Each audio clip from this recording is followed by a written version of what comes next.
இல்லாமல் இருக்கிறதை இல்லாதவர்களை போல் அழைக்கிறவர் உனக்கானதை சரியான நேரத்தில் சரியாய் தருவார். நடந்தது என்ன தெரியுமா? என் பிள்ளையை ஜெயிலில் வச்சிருக்கிற பசுக்களை ஓட விட்டாரு. இத்தனை போச்சு. யார் எனக்கு சொல்லுவா தெரியல. உன் குடும்பம் உன்னை தேடுகிற நாட்களை கர்த்தர் கொண்டு வருவார். உன் வேலைஸ்தலம் உன்னை தேடுகிற நாட்களை கொண்டு வருவார். உன் ஊழியத்துல உன்னை தேடுகிற நாட்களை கர்த்தர் கொண்டு வருவார். இது மனித சத்தம் அல்ல, கர்த்தருடைய திட்டம்.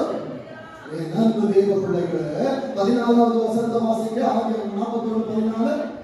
அப்பொழுது பார்ப்போம், யோசேப்பை அழைப்பித்தான். இது யோசேப்போட அழைப்பு இல்ல, பரலோக ராஜாவுடைய கூப்பிடுகிற சத்தம்.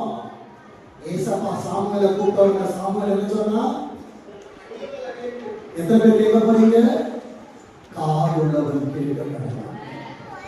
என்ன எல்லாருக்கும் இருந்தே கூட இந்த வார்த்தை போகும்.